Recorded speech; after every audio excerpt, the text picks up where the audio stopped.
Hey guys, Seven Sins here and welcome to today's video. And today's video is all about the aim response curves that got added recently in an update. And today we're going to go through and break these down so you guys can get the best advice and know which one is going to be best for you. Also, I'm going to go into something that is mainly for Xbox because I have the Elite controller version 2 that I use on the Xbox Series X.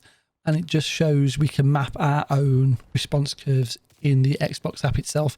So that's just another option for any Xbox players who do have the Xbox Elite controllers, either for the Series X or the Xbox One X as well. Not to be confused at all by the names. So getting into it, we have three different types. But first of all, how do you find those in the game? Dead easy. So just go into the settings in Cold War. Go across to controller, scroll down until you find the aim response curve type. And here you'll see three. You'll have linear, standard and dynamic. Okay guys, the first input we're going to look at is the linear input. And basically this is represented by a straight line. I will put a graph up on the screen for you. And it is a standard controller setting. And this is what you'll find in most general games. And it has a basic ratio of 1:1.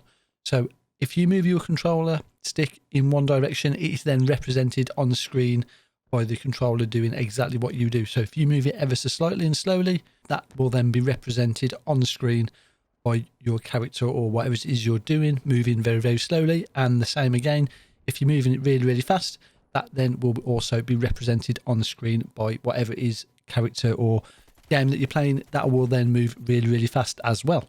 Secondly, we have standard. Now this is basically what we've been used to in Call of Duty for quite a long time.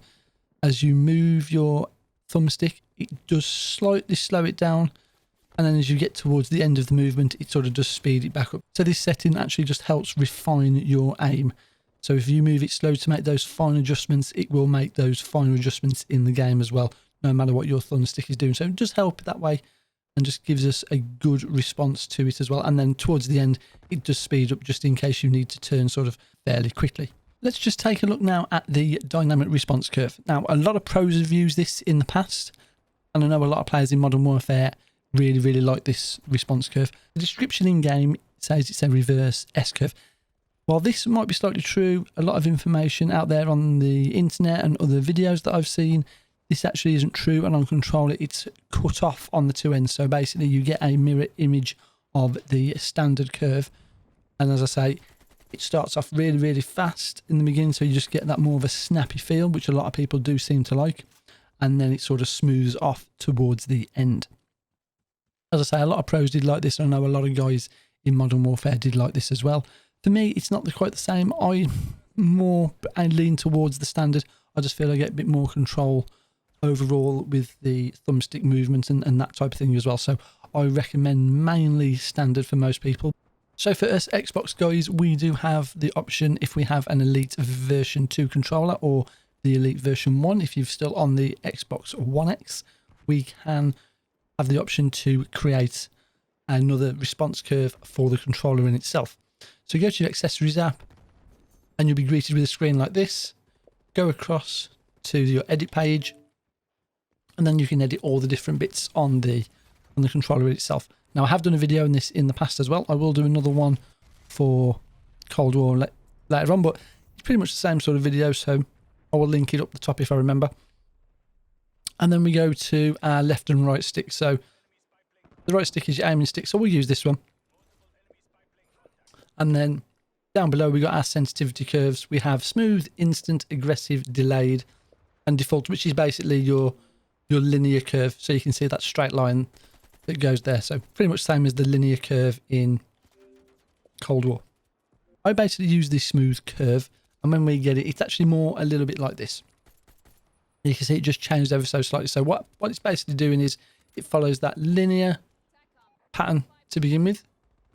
And then as we get into the center of the movement, you'll see the two circles come apart, and then basically what it is, so the white circle is the linear movement of your controller, and then the one behind it is what your controller is now actually doing with the input.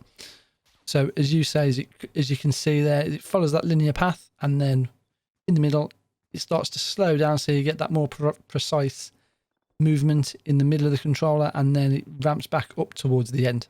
Now, I've messed about with this quite a bit, and I just like that slightly less offset. I used this setting in Black Ops 4, and I thought this was actually really, really good. For Modern Warfare, I did take it down a little notch, and I found that worked a lot better. But what I actually do now is I combine this with the standard response curve. So basically, I've really tailored this then to my controller, and it really, really does work well. So if you have an Xbox, and you can do this as well. So if you guys, any of you guys have got an Xbox controller, you can actually mess about with these response curves, and you can really, really try and sort of really tailor that recurve to what you're doing yourself in game as well. If you haven't, don't worry, you can still use the response curves in the game, and you can then tailor that with your sensitivity settings and your aim down sight settings, and really just pinpoint those things in there. But if you've got an Xbox controller, give this a go, guys, and it does really, really help. Okay, guys, and that just wraps up this video about the response curves in Cold War. As always, please try all the different types of response curves, as it is down to personal choice, definitely in the outset. So I can only tell you what I like, but you might like something different. But again, if you have an Xbox controller, give it a bit of a go and see if you can tailor the controller to how you like it. Don't forget, guys, I do stream on Twitch every Monday and Sunday, 6 PM on a Sunday and 9 PM on a Monday in the British time. So please come along, join the streams. Come talk to me about the response curves if you so wish. We do a bit of just chatting as well, so we can always talk about the new updates in Call of Duty and things like that as well. So I do hope to see you there. And if you did like the video, please give it a like and a subscribe as well, as it really does help out the channel. And I'll see you guys in the next one. Bye bye for now.